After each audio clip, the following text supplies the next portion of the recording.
kembali lagi di podcast Suara Rakyat. Saya Yuri Sabrina, dan yang pasti pada sesi kali ini saya nggak sendirian. Seperti biasa, saya akan ditemani oleh teman saya yang baru musisi sebenarnya, tapi asik aja gitu ngobrolnya ya kan. Nah, beliau ini adalah anggota Komisi A DPRD Jawa Timur. Selamat datang Mas Ubed. Selamat datang. Assalamualaikum warahmatullahi wabarakatuh. Waalaikumsalam warahmatullahi wabarakatuh. Sehat Mas? Alhamdulillah sehat. Alhamdulillah sehat ya. Kalau dilihat dari wajahnya, wajah-wajah yang asik buat diajak ngobrol. Jadi kita akan ngobrol banyak pada podcast Suara Rakyat sesi kali ini ya, tentang kebijakan dan strategi P4GN, pencegahan yang bukan sekedar formalitas. Tapi sebelum saya tanya-tanya dulu nih, P4GN itu nggak banyak masyarakat kita yang tahu apa itu. P4GN itu adalah kita di Jawa Timur itu memiliki perda tahun 2022 tentang fasilitasi pencegahan peredaran dan promosi narkotika. Jadi kita sudah punya perda tahun 2022 ini untuk membantu ya, masyarakat melalui Akademi Profesi Jawa Timur dalam hal pencegahan peredaran narkotika yang Oke, jadi ini merupakan peraturan daerah yang dibuat untuk mencegah peredaran narkoba di Jawa Timur. Ini keren banget ya kalau kita ngomong soal narkoba ya Mas ya. Ya kan nggak cuma soal kriminalitas tapi juga menyangkut masa depan. Betul ya. Dan terutama lagi generasi muda. Iya. Nah, di balik angka pengguna dan juga korban ini ada strategi besar yang sedang dijalankan. Tapi kira-kira apakah sudah cukup kuat dan sudah terarah? Nah, itu yang mau kita bahas hari ini ya. Tentang pencegahan, pemberantasan, penyalahgunaan dan peredaran gelap narkotika. Kira-kira apa aja yang sudah dilakukan oleh pemerintah daerah? Langsung kita tanya-tanya ya ke Mas Ubed. Sebagai anggota Komisi A DPRD Jatim. Nah, narkoba ini kan sebagai ancaman struktural. Menurut Mas Ubed nih, apakah Jawa Timur ini termasuk zona merah dalam peredaran narkoba? Ya, alhamdulillah saya ini menjadi anggota DPRD Provinsi Jawa Timur ini hari Surabaya juga Pak. Wow, benar. Dari 2019 sampai 2024. Alhamdulillah perda ini sudah terbentuknya dari awal. Saya menyebut dari awal bahwa perda ini memang dibentuk oleh Komisi A dan Provinsi Jawa Timur dan BNN dan juga kepolisian, karena memang Jawa Timur ini sudah bukan merah lagi, tapi merah banget Pak. Gitu. Di atasnya merah. Di atasnya merah ya. kan?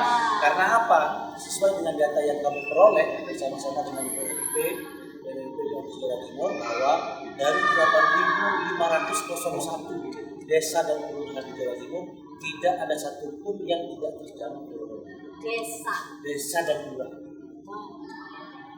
Berarti itu sudah sampai pelosok-pelosok. Sudah sampai pelosok-pelosok.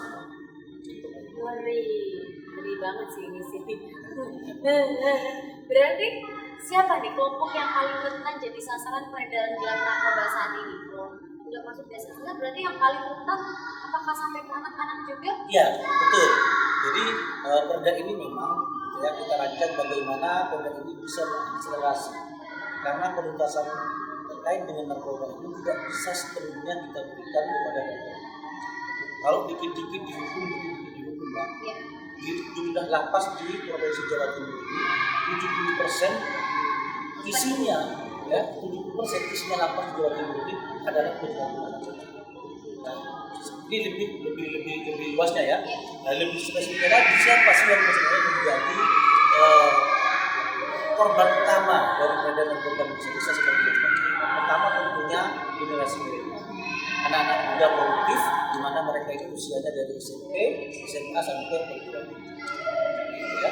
Nah ini yang paling rentan terkait dengan bagaimana narkoba itu masuk ke sektor lini-lini dari masyarakat di Provinsi Jawa Timur. Salah satunya yang paling banyak itu di tingkat SMA dan tingkat mahasiswa. Ya. Yang kedua di tingkat SMP dan sederajat.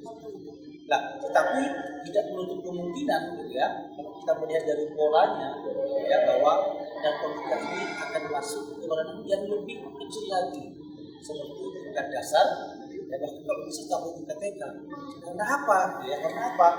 Kami sudah menemukan narkoba ini dikemas sedemikian rupa berupa permen, ya, yang itu disukai oleh anak-anak, ya, sehingga ini sudah masuk pada tahap yang mengkhawatirkan bagi kami, sehingga mau tidak mau pemerintah Provinsi Jawa Timur melalui APBD Provinsi Jawa Timur harus intervensi langsung terlibat dalam penanganan.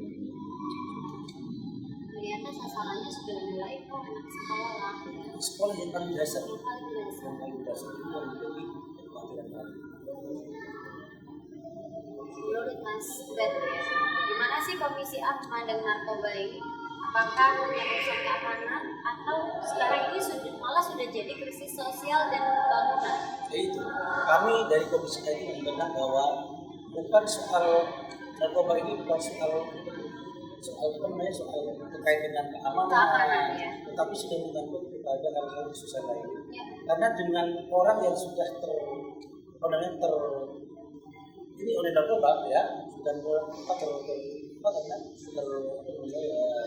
narkoba sudah masuk kepada masyarakat, maka yang terjadi itu dampaknya bukan hanya narkoba saja, tetapi dengan narkoba awalnya dia bisa mencuri, dengan narkoba awalnya yang tidak pernah bohong, anak bisa menjadi bohong, karena yang diserang adalah pikirannya, yang dirusak adalah masa depannya.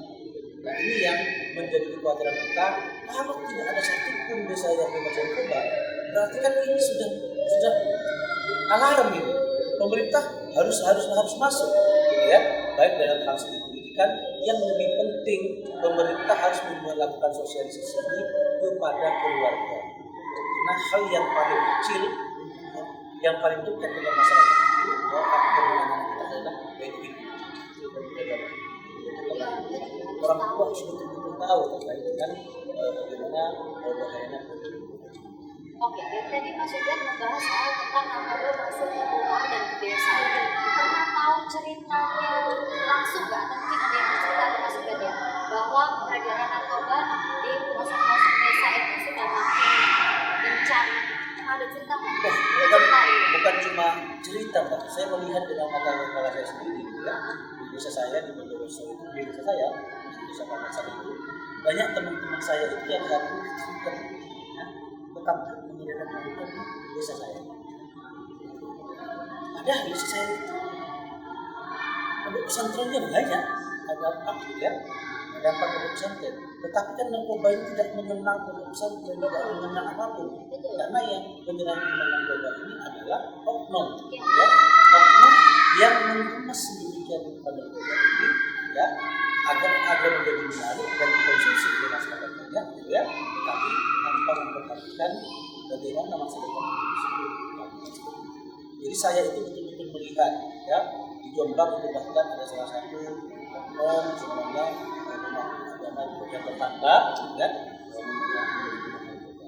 di desa saya pun saya melihat sendiri, ya, bahwa saya heran, ya, teman main saya dan sebagainya gitu, ternyata desa saya terus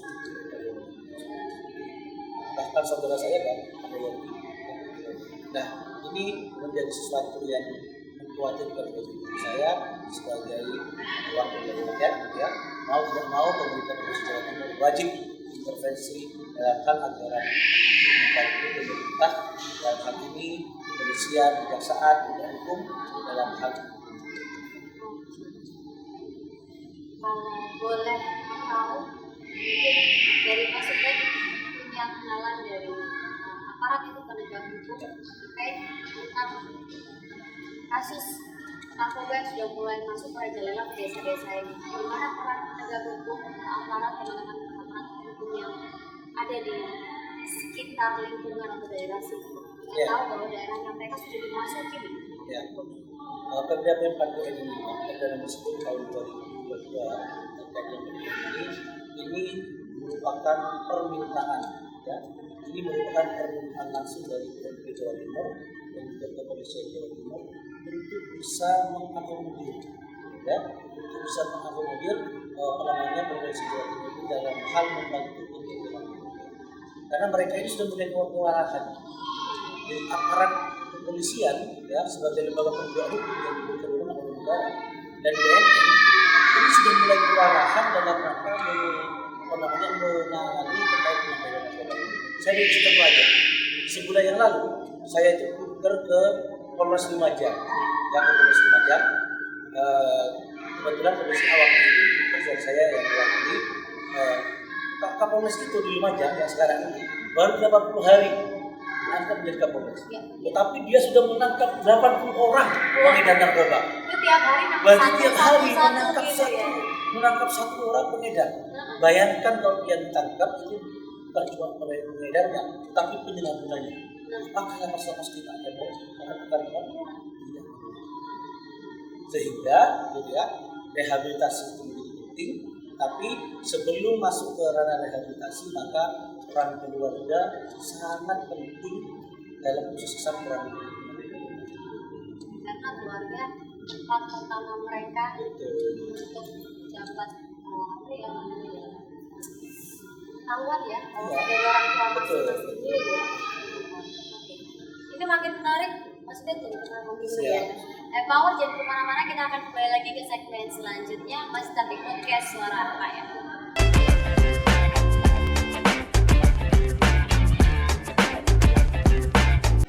Kembali lagi di podcast Suara Rakyat dan Power, masih bareng sama saya Yuri Sabrina dan juga Mas Fred ya, anggota Komisi A DPRD Jawa Timur. Nah, di segmen kali ini kita akan ngomongin tentang arah kebijakan dan strategi P4GN. Kira-kira nih, boleh dijelasin nggak sih apa aja strategi P4GN yang sudah dirancang ya atau dijalankan di tingkat provinsi dan utamanya apa? Silakan. Terima kasih. Yang pertama, arah dari kebijakan Pemda 11 tahun 2022 terkait dengan ini tentunya pertama arahnya bagaimana kita sama-sama pemerintah Provinsi Jawa Timur bersama-sama dengan lembaga-lembaga pendidikan provinsi dan lembaga pendidikan di bawah kabupaten kota bersama-sama ke depan memberikan edukasi kepada siswa-siswanya agar menjauhi yang namanya narkoba. Kami malah mendorong bagaimana di tingkat dasar ke depan mudah-mudahan pendidikan di tingkat provinsi dan di tingkat kabupaten kota itu memasukkan materi anti narkoba di dalam kurikulumnya. Kenapa? Karena sejak ini kita harus melakukan bahwa narkoba ini berbahaya bagi kehidupan masyarakat. Yang kedua, tentunya ke depan selanjutnya kami bersama-sama dengan BNN Provinsi Jawa Timur dan juga dengan kepolisian Provinsi Jawa Timur, kami ingin peran serta ini bisa melibatkan masyarakat dan tokoh masyarakat secara luas. Karena kami secara mandiri sebenarnya tidak mungkin bisa, pemerintah Provinsi Jawa Timur tidak mungkin bisa menyentuh sebegitu luasnya masyarakat Jawa Timur ini. Bayangkan kita kan 30 juta lebih gitu ya. Kalau pemerintah hanya yang dikasih tugas untuk menjaga maka strateginya adalah kita bisa melakukan sosialisasi ini bersama-sama dengan tokoh masyarakat. Bahkan kami juga berharap bersama dengan influencer, dengan radio, dengan televisi dan lain sebagainya apa? Agar Jawa Timur ini yang sudah terkenal merah banget terkait dengan penyalahgunaan narkoba, ya minimalnya bisa kuning lah, minimalnya bisa kuning. Betul. Paling nggak turun lah dari merah kuning lah ya. Syukur-syukur bisa hijau, syukur-syukur bisa hijau. Untuk keterlibatan DPRD sendiri nih Mas, khususnya Komisi A ya, gimana sih teman-teman anggota Komisi A ini ya dalam proses legislasi maupun pengawasan program-program anti narkoba, terlibatannya itu gimana? Ya, pertama kami melakukan survei lapangan ya ke lapas-lapas ya. Kami mengecek apa sih yang sebenarnya menjadi permasalahan di lapas, kenapa lapas kita itu. Kami cek ke lapangan bersama dengan BNP Provinsi Jawa Timur, ternyata ditemukan bahwa masalahnya adalah 70% di lapas itu adalah narkoba.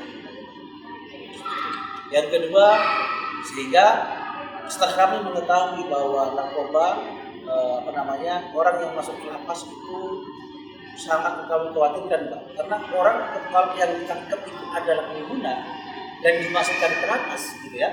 Dia kenal dengan bandar di lapas, maka pulangnya dia bukan tobat, tapi dia akan menjadi janji bahkan menjadi bandar. Nah, itu yang kami takutkan. Ini yang ditakutkan juga oleh BNNP Provinsi Jawa Timur dan juga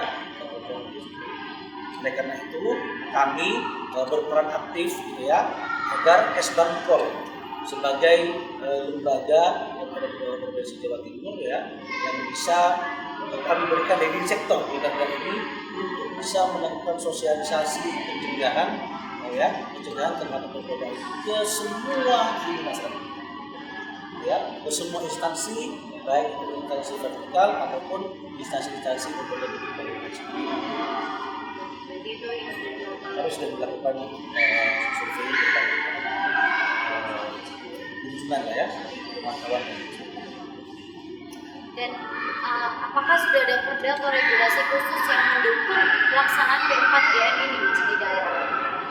Di beberapa daerah sudah ada, terkait bagaimana daerah-daerah yang sekarang sudah mulai sadar bahwa tingkat partisipasi masyarakat terkait dengan pentingnya perda ini gitu ya, sudah mulai ada beberapa wilayah yang masuk di Surabaya.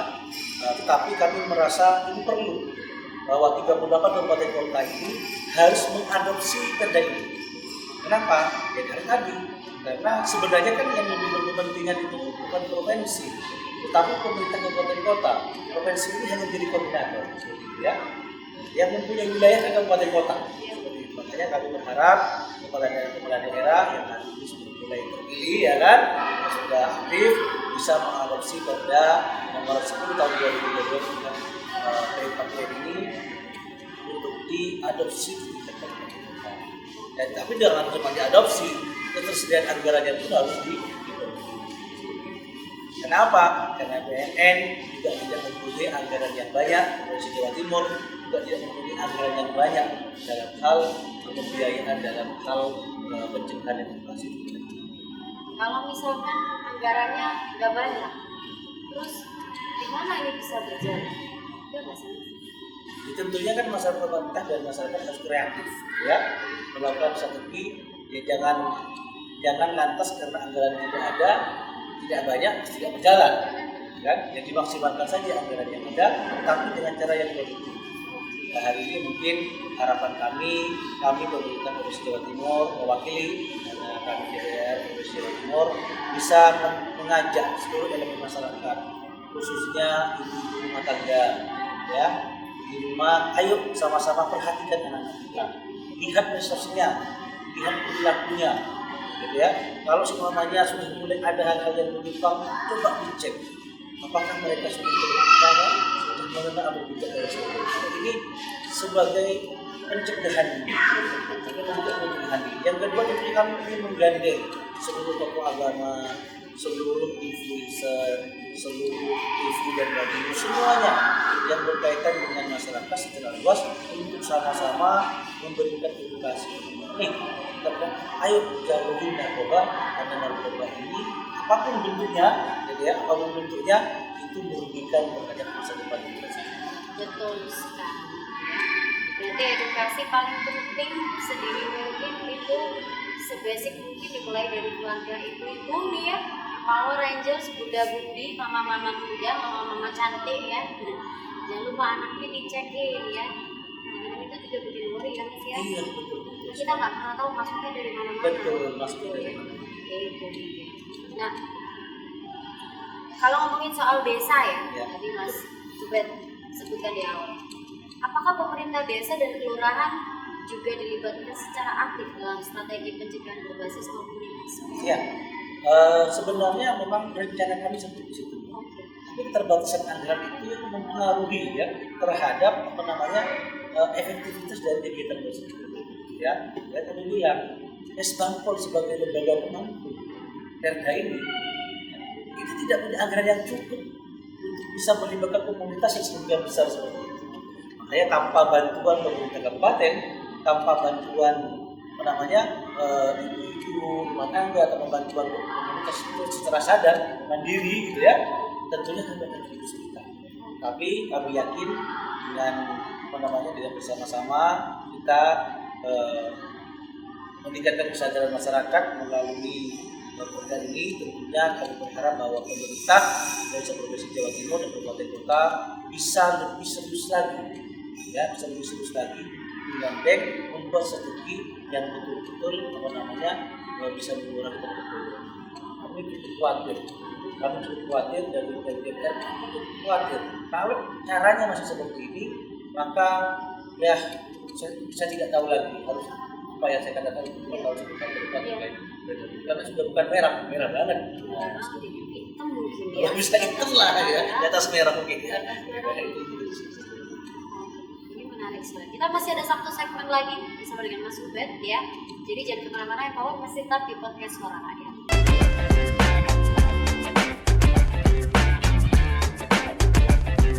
Ini saya akan membahas tentang sinergi dan masa depan P4GN di Jawa Timur. Masih dengan Mas Ubed di sini ya, anggota Komisi A DPRD Jawa Timur. Nah, ngomongin soal sinergi dan masa depan Jawa Timur lewat Perda P4GN. Peran apa saja yang sudah dilaksanakan di sekolah, kampus, pesantren, dan keluarga untuk pencegahan yang berkelanjutan, strateginya gitu. Ya. Apa aja Mas? Pertama, tentunya kami melakukan sosialisasi ini menggunakan berbagai cara ya. Salah satunya kegiatan sosialisasi seminar, workshop, gitu ya. Bahkan sampai hal mendatangkan BNN gitu ya di acara-acara kita gitu ya. Agar masyarakat tahu apa sih sebenarnya yang membedakan narkoba ini dengan obat-obatan dan lain sebagainya. Sehingga dengan adanya contoh dan juga masyarakat bisa mengetahui, maka kami berharap bahwa strateginya bahwa semakin banyak orang mengenal terkait dengan bahaya narkoba ini, maka semakin efektif pula perda ini diterapkan. Tapi semakin sedikit orang yang mengenal jenis-jenis terkait dengan narkoba, maka gagal pula perda yang kita anggap penting ini untuk bisa sukses penerapannya. Oleh karena itu, DPR tadi selain melakukan kunjungan kerja ke lapas-lapas, melihat kondisi langsung, tapi juga bekerjasama dengan lembaga pendidikan, gitu ya, untuk melakukan sosialisasi di SMA, di SMK yang ada di bawah naungan pemerintah Provinsi Jawa Timur. Kami juga melakukan kunjungan ke pondok pesantren, ya, agar memang kami ingin bahwa sosialisasi perda ini cukup masif, gitu ya, agar tadi keinginan bahwa Jawa Timur lebih bersih dari narkoba di tahun yang akan datang, minimalnya 5 tahun yang akan datang, ya, di era Kofifa yang kedua ini, harapannya bisa betul-betul narkoba itu betul-betul ditekan sedemikian rupa. Oleh karena itu kami ke depan mungkin minta masukan-masukan juga kepada ibu-ibu rumah tangga, kepada tokoh-tokoh termasuk juga akademisi kampus, berikan kami masukan apa yang harus kami lakukan dalam penerapan dan efektivitas dalam penerapan program. Karena kami ini cinta Jawa Timur. Kami ingin masa depan putra putri kita, anak-anak kita Jawa Timur ini betul-betul bisa terjamin masa depannya tanpa harus merasakan terkait dengan narkoba dan lain sebagainya. Kalau dulu di zaman saya masih sekolah, ya, itu sampai ada, saya nggak tahu apa menyebutnya, apakah organisasi atau komunitas atau mungkin tempat rehabilitasi, mereka melakukan sosialisasi ke sekolah-sekolah ya, dengan membawa contoh orangnya langsung. Iya. Dulu ya. Nah, kira-kira kalau cara-cara seperti itu diterapkan di sekolah-sekolah zaman sekarang masih efektif nggak sih Mas? Saya rasa dibilang efektif. Tapi yang lebih penting menurut kami itu bukan tahu seperti apa barangnya, ya, tetapi tahu resikonya yang lebih penting.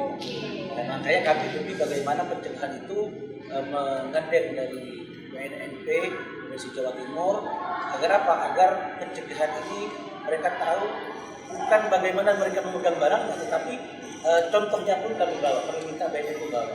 Tetapi cukup ini loh ya, perbedaannya bahwa ini terlarang, ini berbahaya dan sebagainya.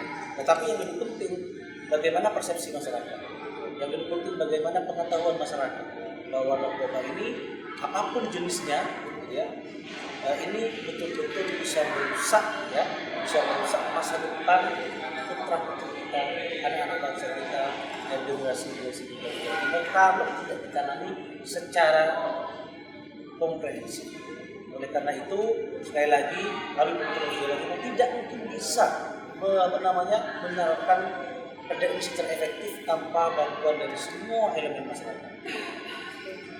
Nah, ngomongin soal kerjasama sinergi ya semua elemen masyarakat, kira-kira menurut Mas Ubed nih yang bisa dilakukan oleh para generasi muda saat ini, mungkin mulai dari komunitas digital sampai penggerak desa, apa yang bisa mereka lakukan dalam upaya pencegahan? Ya, tentunya kami berharap semua komunitas yang sudah tahu terkait dengan bahaya narkoba ini bisa bersuara, bisa memberikan edukasi kepada kepada masyarakat, ya, apalagi para influencer dengan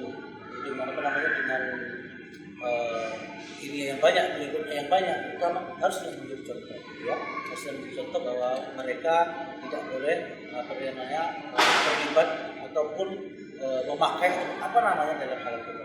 Bagi guru-guru semuanya juga harus lebih mengerti bahwa narkoba ini ancaman utama dari masa depan anak. Oleh karena itu, mohon kepada seluruh elemen masyarakat, ayo kita bersama-sama memberikan penyadaran, ya, memberikan edukasi tentang bahaya peredaran narkoba dan obat-obatan ini di Jawa Timur agar apa? Agar ke depan kita bisa mulai hal menerapkan Pentingnya sinergi dan kolaborasi. sinergi dan kolaborasi. Ya. Komitmen DPRD Jawa Timur sendiri, Mas, untuk memperkuat anggaran ya. Kalau Ya. tadi Mas bilang anggarannya itu nggak banyak gitu kan ya. Regulasi dan pengawasan terhadap pelaksanaan strategi ini apa? Ya, tentunya kami di Provinsi Jawa Timur dengan keterbatasannya, ya, dengan tugas dan fungsinya, kami sudah semaksimal mungkin akan mendukung, ya, pelaksanaan perda ini secara efektif dan transparan. Oleh karenanya, tentunya kami Komisi A dari Provinsi Jawa Timur akan mengajukan anggaran 2 kali lipat dari anggaran sebelumnya, ya, dalam hal bagaimana perda ini bisa berjalan efektif. Kami berkomitmen pemerintah Provinsi Jawa Timur, khususnya Komisi A, agar anggaran ke depan, khususnya di Kesbangpol terkait dengan sosialisasi pencegahan ini lebih besar, ya, dari tahun ke tahun.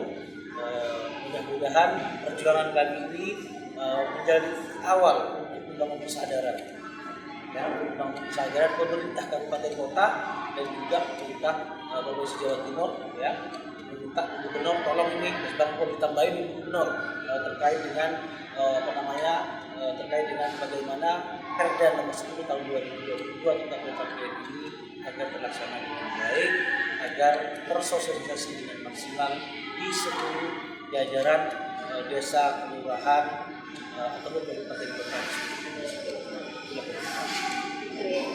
Jadi akan mencoba mengajukan anggaran 2 kali lipat dari sebelumnya.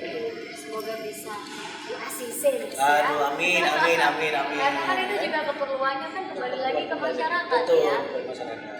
Sosialisasi, menyadarkan masyarakat Betul. pentingnya edukasi ini ya. Lalu, nah ini. Kira-kira menurut Mas Ubed perlu nggak sih dibentuk tim terpadu lintas sektor di tingkat kabupaten atau kota untuk penguatan koordinasi P4GN ini? Sudah ada, Pak. Sudah ada. Sudah ada, Pak. Jadi P4GN ini, ya, P4GN ini ada tim terpadunya yang di dalamnya itu terdiri dari Kesbangpol, BNP, ya, BNN di tingkat provinsi, ya, kepolisian dan kejaksaan, dan juga dari kalangan pemerintah provinsi.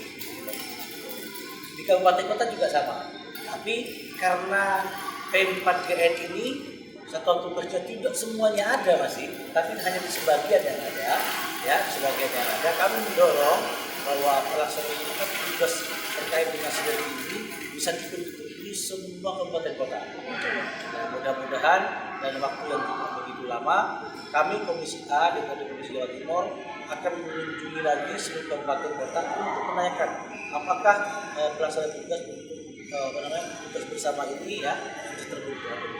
Yang belum terbentuk kan akan segera mendorongnya. Kendalanya apa? Ayo kita cari solusi bersama.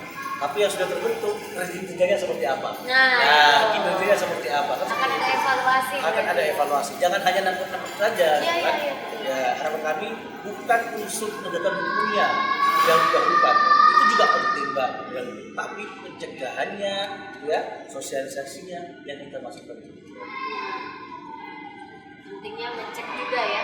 Jadi kita bisa pantau juga ya Mas. Bisa pantau. Bisa benar jadi bagaimana nih kerjaannya. Betul, bagaimana? Jangan-jangan nggak punya anggaran juga ini. Nah, ya. itu. Nah, yang ditakutkan kalau misalkan kita cek ternyata mereka nggak jalan, kenapa? Alasannya salah satunya nggak ada anggaran. Terus kan kita bisa tahu ya, berapa yang dibutuhkan Betul. menjalankan perda ini. Iya, betul. Terakhir nih Mas, ya. Gimana Mas Ubed melihat masa depan P4G di Jawa Timur? Saya melihatnya sangat positif ya. P4G ini bisa menjadi tumpuan kita bersama agar agar P4G ini bisa tersosialisasi dengan baik dengan banyaknya instansi-instansi ataupun yang terlibat di dalam. Perda ini memberikan wewenang kok bagi siapapun terlibat. Ya. Baik itu masyarakat, baik itu lembaga-lembaga hukum ataupun siapapun. Oleh karena itu, jika semua elemen masyarakat khususnya yang mempunyai pengaruh di Jawa Timur ini bisa bersama-sama mensosialisasikan terkait dengan perda tersebut tahun 2022 terkait dengan PPN, saya yakin dalam 10 tahun ke depan, minimalnya 5 tahun ke depan, Jawa Timur akan lebih baik dalam hal pencegahan maka pemberantasan. Kira-kira nih, yang harus jadi titik tekan 2-3 tahun ke depan menurut Mas Ubed? Yang pertama tentunya anggaran ya. Iya. Anggaran pertama harus betul-betul anggaran ini harus penting bagi kami. Karena kalau nggak ada anggaran nggak bisa jalan. Nggak bisa jalan. Ya, Betul, pasti. Pak. Nah, pertama anggaran. Kami memohon kepada bupati, Pak Wali Kota, bahkan gubernur juga, tolong dong terkait dengan anggaran P4G ini, tolong dong disediakan dengan baik. Ya, kalau bisa banyak cukup. Yang kedua, tentunya kami meminta proaktif seluruh elemen masyarakat, khususnya masyarakat yang mempunyai pengaruh kepada masyarakat di sekitarnya, terutama bapak-bapak guru, tokoh-tokoh agama, para kiai, para ustadz, konten kreator, siapapun itu yang mempunyai pengaruh pada masyarakat sekitarnya, tolong dong bantu kami dalam sosialisasi P4G ini agar Jawa Timur bisa mengurangi ketergantungan, bukan mengurangi ketergantungan, bisa ya minimal tadi dari angkanya yang begitu besar merah bisa menjadi tinggi, bisa berkurang, karena kami tidak bisa sendiri, harus bareng-bareng. Closing statement dari Mas Ubed, silakan untuk ya. Sahabat Dewi, kami dari pemerintah Provinsi Jawa Timur, khususnya DPRD Provinsi Jawa Timur Komisi A, memandang bahwa P4G ini adalah tugas kita bersama, kewajiban kita bersama. Oleh karena itu, P4G ini tidak bisa hanya diberikan tanggung jawabnya kepada pemerintah. Kami meminta bantuan, kami meminta saran dan masukan bagaimana P4G ini bisa diterapkan secara maksimal di Jawa Timur. Karena peran ibu rumah tangga, peran bapak, peran ibu, peran tokoh agama, semua harus ambil peran dalam pemberantasan itu. Tanpa kebersamaan, kita tidak akan bisa mencapai Jawa Timur yang lebih baik dari itu. Tapi dengan kita bersama bergabung tangan, insya Allah Jawa Timur, saya yakin 10 tahun ke depan, minimalnya 5 tahun ke depan, Jawa Timur ya tidak lagi menjadi zona merah narkoba, bisa menjadi zona yang ya kuning. Syukur-syukur kalau bisa menjadi zona hijau, bisa lebih kecil lagi. Itu saja dari saya. Terima kasih Mas Ubed. Terima kasih. Nah, kalau kita tadi dengar ya pernyataan dari Mas Ubed ya bahwa bahaya narkoba itu nyata, makin besar ke pelosok-pelosok ya, yang ditarget sudah nggak cuman anak kuliahan, anak SMA, SMP, bahkan mungkin SD, TK ya. Sudah dikemas sedemikian mungkin agar bisa menarik perhatian generasi muda zaman sekarang. Itu artinya empower kita semua yang ada di sini wajib untuk ikut serta bekerja sama, bersinergi, berkolaborasi. Gimana caranya untuk menjadi bagian dari gerakan P4G. Mulai dari rumah, harus sekolah, kantor, sampai ruang digital ya. Dan empower, kita ajak semua empower yang menyaksikan topik sesi pada kali ini podcast Suara Rakyat ya, program P4GN untuk ikut turut serta dalam membantu mencegah beredarnya narkoba yang makin merajalela di Jawa Timur. Saya Yuri Sabrina pamit dan juga Mas Ubed, terima kasih sekali lagi ya. Sampai ketemu lagi di podcast Suara Rakyat sesi berikutnya. Wassalamualaikum warahmatullahi wabarakatuh.